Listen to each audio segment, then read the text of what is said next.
I had a feeling that we weren't going to be able to live back in that house, so I didn't like know that it was gonna look how it looks now. Because obviously, like, I didn't think to that point, but I was just kind of like thinking it's not going to look the same when we come back, or it's not going to be there at all. All the stuff on the second story was fine. So like my clothes, my shoes, my makeup, all that jazz. But also like when you live in a hotel, you can't bring everything you need. And so a lot of my stuff is at home. That's fair. It's just a lot of stuff. But it's just like, it's weird because like nowhere feels like home right now. You don't know what people are going through. If you saw me walking around campus, you would never think, oh, she's homeless. But that's just the reality of it. Unhousedness and homelessness as a whole for students is traumatic. We know from the research that if a student does not have a stable home, that their ability to be successful in the classroom is definitely less than. We see increases in behavior.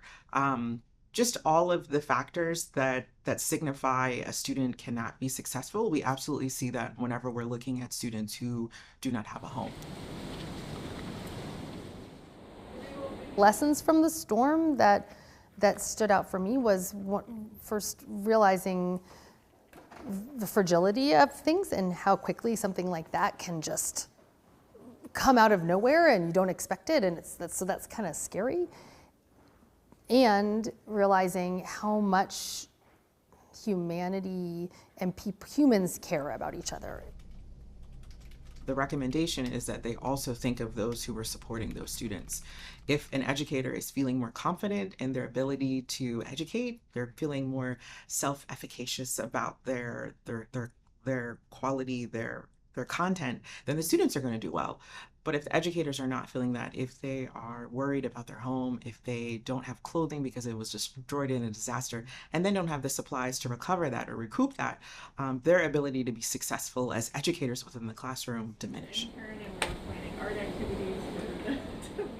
There were about 2.5 weeks where we weren't able to meet at all. And those were the 2.5 weeks where we just were really struggling at a deep level of if we can pull this out. If there's not only the devastation of everything, but our own energy levels as our own families were dealing with fallouts from the flood, and then some of the students, what they were dealing with, like